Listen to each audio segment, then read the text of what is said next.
السلام علیکم ورحمۃ اللہ وبرکاتہ۔ بسم اللہ الرحمن الرحیم۔ میرے دوستو، آج کی ہماری اس ویڈیو کے اندر ایک بڑا زبردست ایمان افروز واقعہ ہے، ایک بادشاہ کا جو اپنے آپ کو خدا کہتا تھا، اور ایک جادوگر اور ایک راہب اور ایک ایمان والے بچے کا۔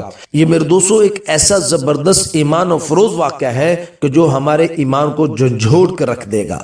مزید اسلامی ویڈیوز کے لیے آپ ہمارے چینل کو سبسکرائب کر دیں اور بیل آئیکن کو دبا کر آل کے بٹن پر کلک کر دیں۔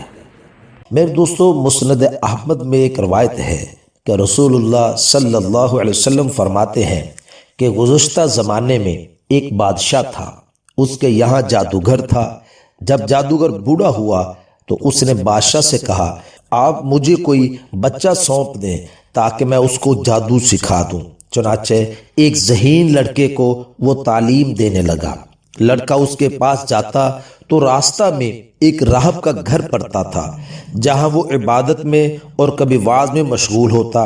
یہ لڑکا بھی کھڑا ہو جاتا اور اس کے عبادت کرنے کے طریقے کو دیکھتا اور واعظ سنتا۔ آتے جاتے یہاں رک جایا کرتا تھا۔ جادوگر بھی اس لڑکے کو مارتا اور ماں باپ بھی اس کو مارتے، کیونکہ وہ جادوگر کے پاس بھی لیٹ پہنچتا تھا اور جب گھر آتا تو گھر بھی دیر سے پہنچتا تھا۔ ایک دن اس بچے نے راہب کے سامنے اپنی یہ شکایت بیان کی۔ راہب نے کہا کہ جادوگر تجھ سے پوچھے کہ تجھے دیر کیوں ہو گئی تو تو کہہ دینا کہ گھر والوں نے روک لیا تھا، اور اگر گھر والے بگڑنے لگے تو کہہ دینا کہ آج جادوگر نے روک لیا تھا۔ یوں ہی ایک زمانہ گزر گیا کہ ایک طرف تو وہ جادو سیکھتا تھا اور دوسری جانب اللہ کا کلام اور دین سیکھتا تھا۔ ایک دن یہ دیکھتا ہے کہ راستہ میں ایک زبردست ہیبت ناک جانور پڑا ہوا ہے۔ لوگوں کی آمد و رفت بند کر رکھی ہے۔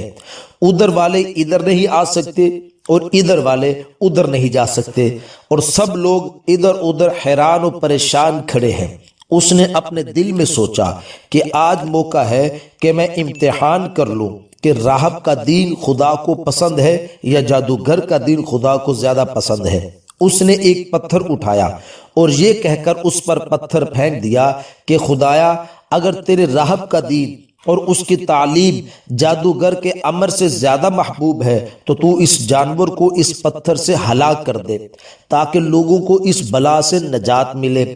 پتھر کے لگتے ہی وہ جانور مر گیا اور لوگوں کا آنا جانا شروع ہو گیا۔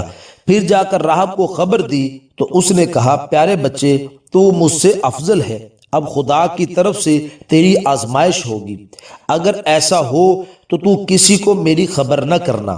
اب اس بچہ کے پاس حاجت مند لوگوں کا تانتا لگ گیا اور اس کی دعا سے مادرزاد، اندھے، کوڑی، جزامی اور ہر قسم کے بیمار اچھے ہونے لگے۔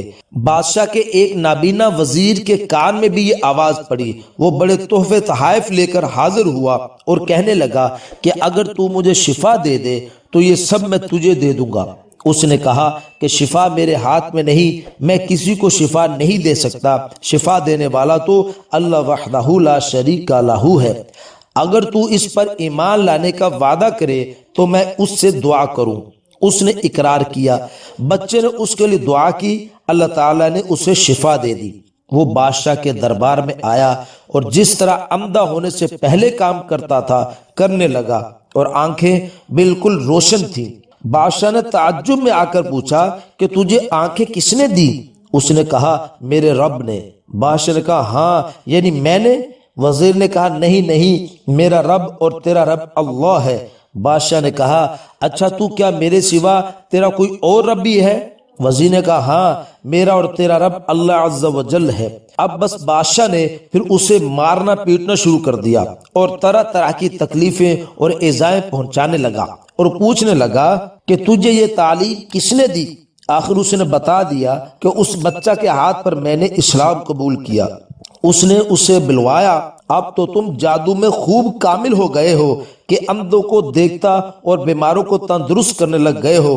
اس نے کہا غلط ہے، نہ میں کسی کو شفا دے سکتا ہوں، شفا اللہ عز و جل کے ہاتھ میں ہے۔ کہنے لگا ہاں یعنی میرے ہاتھ میں ہے، کیونکہ اللہ تو میں ہی ہوں۔ اس نے کہا ہرگز نہیں۔ کہا پھر کیا تو میرے سوا کسی اور کو رب مانتا ہے؟ تو وہ کہنے لگا ہاں میرا اور تیرا رب اللہ ہے۔ اس نے اب اسے بھی طرح طرح کی سزائیں دینی شروع کر دی، یہاں تک کہ راہب کا پتہ لگا لیا۔ راہب کو بلا کر اس سے کہا کہ تو اسلام کو چھوڑ دے اور اس دین سے پلٹ جا۔ اس نے انکار کیا تو اس بادشاہ نے آرے سے اسے چیر دیا اور ٹھیک 2 ٹکڑے کر کے پھینک دیا۔ پھر اس نوجوان سے کہا کہ تو بھی دین سے پھر جا۔ اس نے بھی انکار کیا تو بادشاہ نے حکم دیا کہ ہمارے سپاہی اسے فلاں فلاں پہاڑ لے جائیں اور اس کی بلند چوٹی پر پہنچ کر پھر اسے اس دین چھوڑ دینے کو کہیں، اگر مان لے تو اچھا ورنہ وہیں سے اسے لٹکا دیں۔ چنانچہ یہ لوگ اسے لے گئے۔ جب وہاں سے دھکا دینا چاہا تو اس نے اللہ عز و جل سے دعا کی، اللہم اکفنیہم بما شئت، خدایا جس طرح چاہ مجھے ان سے نجات دے۔ اس دعا کے ساتھ ہی پہاڑ ہلا اور وہ سب سپاہی لڑک گئے، صرف وہ بچہ ہی بچا رہا۔ وہاں سے وہ اترا اور ہنسی خوشی پھر اس ظالم بادشاہ کے پاس آ گیا۔ بادشاہ نے کہا یہ کیا ہوا، میرے سپاہی کہاں ہیں؟ فرمایا میرے خدا نے مجھے ان سے بچا لیا۔ اس نے کچھ اور سپاہی بلوائے اور ان سے کہا کہ اسے کشتی میں بٹھا کر لے جاؤ اور بیچوں بیچ سمندر میں ڈبو کر چلے آؤ۔ یہ اسے لے کر چلے اور بیچ میں پہنچ کر جب سمندر میں پھینکنا چاہا تو اس نے پھر وہی دعا کی کہ اے اللہ رب العزت جس طرح تو چاہے مجھے ان سے بچا۔ موج اٹھی اور وہ سپاہی سارے کے سارے سمندر میں ڈوب گئے، صرف وہ بچہ ہی باقی رہ گیا۔ یہ پھر بادشاہ کے پاس آیا اور کہا میرے رب نے مجھے ان سے بچا لیا۔ اے بادشاہ تو چاہے تمام تدبیریں کر ڈال لیکن مجھے ہلاک نہیں کر سکتا، ہاں جس طرح میں کہوں اس طرح اگر کرے تو البتہ میری جان نکل جائے گی۔ اس نے کہا کیا کروں؟ فرمایا تمام لوگوں کو ایک میدان میں جمع کر، پھر کھجور کے تنے پر سولی چڑھا اور میرے ترکش میں سے ایک تیر نکال کر میری کمان پر چڑھا اور میرے ترکش میں سے ایک تیر نکال کر میری کمان پر چڑھا اور بسم اللہ ربی ھذا الغلامی یعنی اس اللہ تعالیٰ کے نام سے جو اس بچے کا رب ہے کہہ کر وہ تیر میری طرف پھینک، وہ مجھے لگے گا اور اس سے میں مر جاؤں گا۔ چنانچہ بادشاہ نے یہی کیا، تیر بچے کی کرپٹی میں لگا، اس نے اپنا ہاتھ اس جگہ رکھ لیا اور شہید ہو گیا۔ اس کے اس طرح شہید ہوتے ہی لوگوں کو اس کے دین کی سچائی کا یقین ہو گیا اور چاروں طرف سے یہ آوازیں اٹھنے لگی کہ ہم سب اس بچہ کے رب پر ایمان لا چکے۔ یہ ہاتھ دے کر بادشاہ کے ساتھی بڑے گھبرائے اور بادشاہ سے کہنے لگے اس لڑکے کی ترکیب ہم تو سمجھ ہی نہیں سکے، دیکھیے اس کا یہ اثر پڑا کہ یہ تمام لوگ اس کے مذہب میں داخل ہو گئے۔ ہم نے تو اسی لیے اسے قتل کیا تھا کہ کہیں یہ مذہب پھیل نہ پڑے، لیکن وہ ڈر تو سامنے آ ہی گیا اور سب مسلمان ہو گئے۔